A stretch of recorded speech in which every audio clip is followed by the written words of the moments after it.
자, 오늘 말씀 볼까요? 레위기 15장 19절에서 33절. 구분 하나 하고 볼게요. 구분 하나. 19절부터 24절까지 일시적인 유출입니다. 여성의 일시적인 유출이고요. 그다음에 25절은 이게 만성적이 된 거예요. 그러니까 정기적으로 돌아오는 그런 유출이 아니라 이게 문제가 생긴 겁니다. 그 외의 기간에. 그래서 27절까지고요. 그 사람들이 어떻게 정결해지는지에 관한 내용이 28절부터 30절이에요. 그리고 31절과 그 마지막 절은 그것들을 이제 총 정리하는 결론, 이렇게 보시면 되겠습니다. 여러분들 보시면 19절에서 24절까지 그냥 뭐 이렇게 진하게 밑줄 그을 필요는 없지만 그냥 밑줄을 살짝 이렇게 그으시면서 내려가시면 19절에 그를 만지는 자, 그 다음에 20절에 그가 누웠던 자리, 20절에 동일하게 그가 앉았던 자리, 21절 그의 침상을 만지는 자, 22절 그가 앉은 자리를 만지는 자, 23절 그의 침상이나 그가 앉은 자리 위에 있는 것을 만지는 모든 자, 그리고 24절 이 여인과 동침하여 그의 불결함에 전염된 자, 이렇게 되어 있습니다. 단순한 접촉으로는 오염되지 않는데요, 그가 여인이 앉았던 자리, 누웠던 침상, 그다음에 그곳에 있는 것을 모든 것을 만지는 자, 그다음에 더불어 그와 함께 동침한 자는 저녁까지 부정한 것이 아니라 일주일 동안 부정하다. 오염의 강도가 조금 세지죠. 여러분들 그 라반의 라헬이 뭔가를 숨기죠. 근데 어디다 숨깁니까? 라반에게 숨길 때 낙타 안장 밑에다 숨기잖아요. 그럴 때 뭐라고 얘기해요? 자기가 지금 생리 중입니다. 그러니까 이걸 만질 수 없습니다라고 얘기를 하잖아요. 그러니까 동일해요. 그러니까 그런 어떤 의식이 있었던 거예요. 그런 관념들이. 자, 근데 여러분들 나중에 보시면 이 유출을 할 때 성관계를 맺으면 굉장히 가혹하게 뒤에 나오거든요. 레위기 뒷부분에 나오면. 근데 왜 여기는 7일 동안만 부정하다라고 할 때 좀 모순이 있는 거 아니냐라고 혹시 궁금해하실까 봐. 결국 그 후반부에 나오는 그 가혹한 그 처벌은 이런 거예요. 알면서 한 거죠. 알면서 그 동침의 시기를 그렇게 잡은 것이고, 여기는 이게 이제 그게 나중에 두 사람과의 관계 속에서, 그래서 그거와 이거와는 왜 사뭇 다르냐라고 이해할 수 있지만 그런 차이가 있습니다. 자, 그런데 지금 일시적인 유출 있죠? 정기적이고 일시적인 유출에서는 막 속죄제나 또 번제에 대한 이야기가 없어요. 그런데 25절 한번 보시겠습니까? 25절. 불결기가 아닌데도 여러 날이 간다든지 아니면 유출이 그의 불결기를 지나도 계속되면 부정을 유출하는 모든 날 동안은 그가 불결한 때와 같이 부정하다라고 되어 있죠. 그로 인해서 동일하게 그는 계속 부정하고, 그 여인은 그가 눕는 침상, 또 그가 앉은 자리, 그것들을 모든 만지는 자, 그것이 앞의 것과 동일한 효과가 있다, 동일하게 부정된다라고 이야기하고, 28절이 특이합니다. 같이 한번 읽을까요? 28절 시작. 그의 유출이 그치면 이래를 센 후에야 정하리니. 예. 그의 유출이 그치면 그때부터 일주일을 카운트해야 된다라는 거예요. 근데 19절부터 있는 앞부분에 있는 일시적인 그 유출은 그 피가 시작된 후부터의 일주일이래요. 보통 학자들이 볼 때. 그러니까 앞부분은 피가 시작된 후의 일주일이고 뒷부분은 지금 만성적인 유출이거든요. 그러니까 이것들은 피가 그친 후에 바로 복귀하는 것이 아니라 피가 유출이 그친 후부터 일주일을 다시 카운트를 해야 되는 겁니다. 그때는 조금 더 뭐가 요구가 돼요? 뭐죠? 속죄제와 번제를 드려야 됩니다. 그러니까 만약에 그 앞에 있는 일시적인 그 유출까지도 계속적인 번제와 또 속죄제를 드렸다면 아마 굉장히 여성분들을 바빴을 거예요. 그리고 1년이면은 50번을 넘는, 아니죠. 그 12번을 넘는 그런 제사를 동일하게 계속적으로 드려야 되겠죠. 근데 지금 28절에 있는 것들은 25절 후반부에 있는 것에 대한 그 정결해지는 어떤 규례를 얘기를 하는 겁니다. 자, 이것들을 묵상하는데 한 명 떠오르는 신약의 그 여성이 있었습니다. 누굴까요? 혈루증 앓던 여인이에요. 이게 바로 25절 후반부부터 설명되는 것이 혈루증입니다. 피가 그치지를 않는 겁니다. 근데 여인은 얼마 동안 피가 그치질 않아요? 12년 동안 피가 그치지 않는 겁니다. 그러니까 정상적인 생활을 할 수가 없는 거예요. 뭐 남성과의 어떤 그 관계 동침 그것뿐만 아니라 자기가 앉은 자리에 대한 부정하다고 사람들이 생각하는 것, 뭐 단순 접촉이야 괜찮겠지만 사람들이 이렇게 되면 그 여인에게 가까이 다가가지 않을 것 같습니다. 자, 우리 마가복음 함께 보실까요? 우리 마가복음 5장입니다. 마가복음 5장 25절입니다. 마가복음 5장 25절. 우리 34절까지 이 지금 오늘 레위기 요 어떤 그 프레임을 가지고 이 사건을 다시 한번 우리가 좀 읽어보면 좋겠습니다. 마가복음 5장 25절부터 34절까지입니다. 같이 한번 읽을까요? 시작. 12해를 혈루증으로 알아온 한 여자가 있어 많은 의사에게 많은 괴로움을 받았고 가진 것도 다 허비하였으되 아무 효험이 없고 도리어 더 중하여더차에 예수의 소문을 듣고 무리 가운데 끼어 뒤로 와서 그의 옷에 손을 대니 이는 내가 그의 옷에만 손을 대어도 구원을 받으리라 생각함일러라.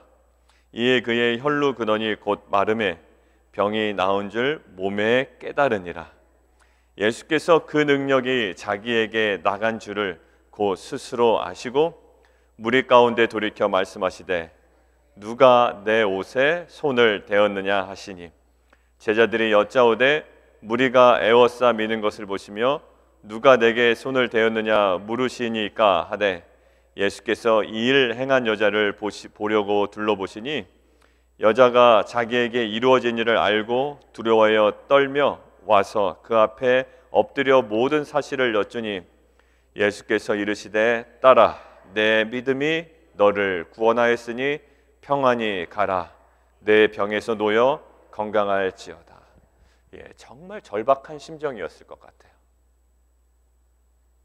12년 동안 뭐 일시적인 또 정기적인 여자의 그 생리도 아니고 피가 끊어지지 아니하는 그 12년 동안의 삶은 오늘 레위기를 읽다 보니까 이 여인의 고통이 얼마나 심했을지 생각이 듭니다. 그리고 이 여인이 감히 예수의 옷자락을 만진다? 이것은 레위기의 이 배경으로 보면 정말 용감무쌍한 행동이요 정말 있을 수 없는 행동입니다. 부정한 여인이 자신의 부정을 남에게 옮길 것을 각오를 하고 만진다? 이것들은 도대체 어떤 행위인가라는 것. 실은 이 여인이 예수님의 옷자락을 만진다라는 것들이 학자들이 분석을 할 때 그 예수님 옷자락이 뭐냐면 그 고대 그 이스라엘을 아마 여행해 보신 분들은 지금도 있답니다. 좀 경량화됐지만 이 길게 옷을 입는데 거기에 술같이 이렇게 달려 있어요. 그러니까 그것을 이제 옷자락이라고 합니다. 결국 이제 실처럼 보일 거 아닙니까? 수많은 실처럼 이렇게 가닥가닥 내려오는 거예요. 근데 그게 말라기에서 보면 치료의 광선이라고 할 때 그 광선이 그 뭔가 빗줄기 아닙니까? 빗줄기. 그러니까 빗줄기 할 때 그 단어와 이 옷자락일 때 그 단어가 동일한 단어예요. 그러니까 이 당시의 사람들은 어떤 그 신앙 고백이 있었냐면 메시아의 치료의 광선, 결국 뭐죠? 메시아의 옷자락이 뭐가 능력이 있다? 치료의 능력이 있다라는 거예요. 그러니까 이 여인이 자신의 부정이 다른 사람들에게 오염될 가능성이 충분히 있음에도 불구하고 어떤 배경에서는 레위기적 관점에서는 자신의 부정이 이 사람에게 옮겨질 가능성이 있음에도 불구하고 아주 용감무쌍하게 그 예수님의 옷자락을 만졌다는 사실은 이거예요. 당신은 메시아입니다라는 고백입니다. 왜? 메시아의 옷자락에는 치료의 광선, 치료의 능력이 나타난다라는 그런 신앙 고백이 있었기 때문이에요. 자, 보세요. 원래 여성의 부정이 있으면 그 부정이 어디로 옮겨갑니까? 다른 사물이나 사람에게 옮겨갑니다. 근데 이 모든 것들을 예수님이 이 신약에서 메시아로서 끊어버리셨어요. 어떻게 되죠? 누가 내 옷자락을 만지니 나의 뭐가 빠져나갔다? 나의 능력이 빠져나갔다는 거예요. 결국 부정이 여인으로부터 부정이 예수님에게 들어간 것이 아니라 이 예수님에게 있던 능력이, 그리고 그러한 거룩이 이 여인에게 온전히 옮겨간 겁니다. 우리의 모든 부정한 삶이 있습니다. 12년 동안 해결되지 않은 육체적인 질병일 수도 있고요, 아주 정말 끊어지지 않는 습관일 수도 있고요, 맨날 반복되는 열등감일 수도 있고요, 헤어나오지 못하는 어떤 우울증일 수도 있습니다. 아무 삶의 변화가 없으면 그냥 감사해야 되는 거 아닙니까? 삶의 변화가 없는 것도 우울증의 원인이 됩니다. 나중에 가면 무료해지고, 그래서 더 자극적인 걸 찾게 되고. 여러분들, 아무 변화 없는 거는요, 너무나도 감사해야 될 거예요. 그런데 뭔가 이렇게 해결되지 않는 사람들은 변화되지 않은 일상도 우울증의 원인이 돼요. 아주 심각한 다운 상태로, 더 나아가서는 자살을 하는 사람들도 있지 않습니까? 12년 동안 해결되지 않은 인생의 문제를 예수님께 과감히 가져가는 이 혈루증 앓던 여인은 예수님의 능력이, 그런 거룩이, 해결될 수 없는 정말 진정한 문제가 치료의 광선, 그 옷자락에서부터 이 여인으로부터 옮겨갔습니다. 그래서 오늘 말씀하시잖아요. 34절, 예수께서 이르시되 딸아, 뭐가 구원하였다요? 내 믿음이 구원하였다. 무슨 믿음이에요? 옷자락은 말락에서 나오는 치료의 광선, 메시아의 치료의 광선, 그 옷자락은 나를 구원하고 나를 거룩하게 하고 회복시키는 능력이 있습니다라는 믿음의 고백이었던 거예요. 평안히 가라, 내 병에서 놓여 건강할지어다. 여러분, 12년 정도 됐으면 포기했을 법한 영역입니다. 여러분들, 오늘 월요일 아침에 우리가 실은 포기한 영역이 실은 너무나도 많지 않은지 한번 좀 돌아봤으면 좋겠습니다. 이건 이래서 포기하고, 저건 저래서 포기하고, 뭐 이 가족은 이 절에서 포기하고, 원래 그렇기 때문에 포기하고, 내 상황이 돌이킬 수 없어서 포기하고, 너무 포기한 것들이 많아요. 근데 오늘 그것들을 다시 믿음 안에서 주워 담는 은혜가 있기를 원합니다. 그래서 그것들을 가지고 여러분들은 혼자 끙끙 앓으라는 얘기가 아니에요. 혼자 끙끙 앓지 마시고, 혼자 끙끙 앓았던 이 여인의 삶이 있어요. 의사에게도 가고 여러 가지 방법을 했지만 해결이 안 됐잖아요. 이 모든 것들을 다시 주워 담으십시다. 그리고 주워 담아 예수님 앞으로 가져가는 거예요. 그리고 우리의 어떤 그 여러 가지 부정했던 것들을 다 내어놓으면 그 부정이 역사하는 것이 아니라 하나님의 능력과 거룩이 우리의 인생 가운데 임하여 역사하는 은혜가 있을 줄 믿습니다. 결국 우리 마태복음 15장 11절 하나만 찾아볼까요? 마태복음 15장 11절 펴놓으시고요. 31절에 보면 너희는 이와 같이 이스라엘 자손이 그들의 부정에서 떠나게 하다 하죠. 떠나게 하다 거기 동그라미 치시고 거기다 뭐라고 쓰시냐면 분리되어입니다. 구약의 개념은 계속 분리예요. 그래서 나시린의 서약에 사용되었던 단어입니다. 이 단어가 독주에서 분리가 되죠. 그들이 포도주에서 분리가 되고요. 근데 나시린은 실은 더 광범위한 의미에서는 무엇을 위한 분리냐면 여호와를 위한 분리를 선택한 사람들이거든요. 나시린들은. 그러니까 나시린의 서약에 사용됐던 이 단어가 떠나게 하라, 부정에서 떠나게 하라, 분리되게 하라는 거예요. 죽지 않도록, 성막을 그들이 더럽히지 않도록 이렇게 얘기하시잖아요. 그래서 이런 배경에서 많은 사람들이 어떻습니까? 이 마태복음 15장 그런 관점에서 한번 보세요. 바리새인들이 계속 뭐라고 그랬죠? 분리시킨다고 그랬습니다. 손 씻고 먹으라는 거예요. 마태복음 15장 2절 한번 보실까요? 당신의 제자들이 어찌하여 장로들의 전통을 범합니까? 먹을 때 손을 씻지 아니합니다. 부정합니다 라는 거예요. 부정합니다. 근데 예수님께서 이제 신약시대 우리에게 말씀하시는 것은 어떤 부정일까요? 우리를 향한 부정. 여러분들 그 여성들의 생리를 우리는 지금 부정하다고 그것들을 위하여 뭐 정결례를 하지 않습니다. 돼지고기 먹었다고 부정하다고 여기지 않아요. 아, 그러면 우리는 완전히 프리해졌는가? 우리는 완전히 이제는 너무 정말로 자유로운가? 잘못된 이단에서 얘기한 것처럼 이제는 우리는 완벽한 그 자유를 얻는가? 병에도 안 걸리는가? 이제는 천국 갈 때까지 완전한 거룩 속에서 살아가는가? 이렇게 이야기를 하지만 실은 달라요. 돼지고기 먹어도 되고 우리가 생리를 해도 부정하게 여기지 않습니다. 그러나 우리에게 정말로 하나님께서 심각하게 여기시는 부정이 있어요. 바리새인들은 왜 손 안 씻습니까? 부정하게, 불결하게 이렇게 얘기하잖아요. 근데 지금 신약은 그런 시대가 아니래요. 뭐냐면 11절입니다. 11절 같이 한번 읽을까요? 마태복음 15장 11절 시작. 입으로 들어가는 것이 사람을 더럽게 하는 것이 아니라 입에서 나오는 그것이 사람을 더럽게 한다. 결국 뭐예요? 부정의 원인은 손을 안 씻어서도 아니요, 돼지고기를 먹어서도 아니요, 여러분들이 뭐 생리를 하거나 남성들에게 유출이 있어서도 아니요, 결국 뭐예요? 마음이 여러분들을 부정하게 한다는 거예요.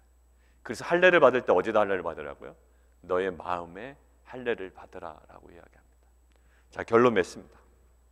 레위기적 배경을 가지고 보니 12해를 혈루증을 앓았던 여인은 굉장히 심각하고 모든 것들을 포기할 수밖에 없는 상황이었습니다. 그러나 이 여인은 다른 사람에게 부정을 옮길 만한 요인이 있음에도 그것들을 뚫고 믿음으로 옷자락을 만집니다. 이것은 뭐냐면 나의 부정이 저 사람에게 옮겨간다라는 레위기적 생각보다 더 확실했던 것, 메시아의 옷자락은 치유의 능력이 있다라는 믿음이 그 모든 편견을 깨고 회복을 얻는 능력이 되었습니다.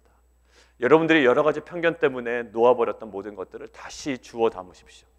그리고 그것들을 가지고 다시 끙끙 앓지 마시고 그 여호와 앞에 주님 앞으로 다시금 가져가 피의 근원이 마르는 회복이 여러분들 가운데 경험되어지기를 원합니다.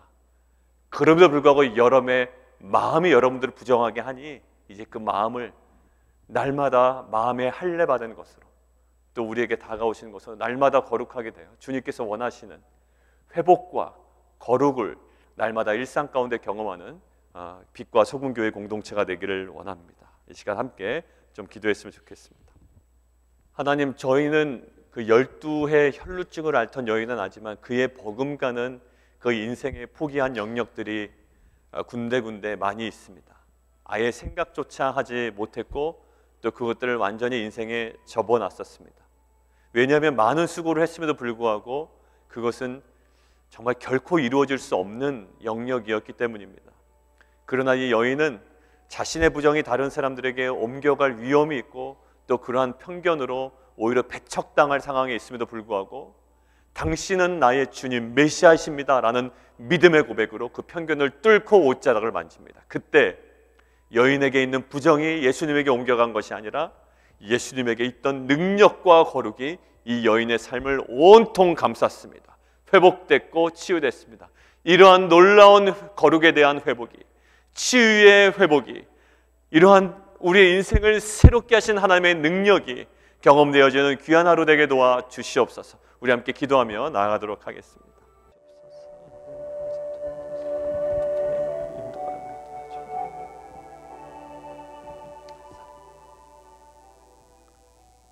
살아계신 하나님, 오늘 또 새로운 한 주간 주중을 시작합니다. 반복되는 일상이 우리에게는 때로는 또한 우울증의 원인이 되기도 합니다. 왜 이렇게 삶이 변하지 않을까? 그러나 때로는 하나님의 관점에서 보면 삶이 변화되지 않는 것, 그것은 또 하나님께서 견고하게 우리의 삶을 지키고 계시다라는 은혜의 관점으로 볼 수가 있습니다.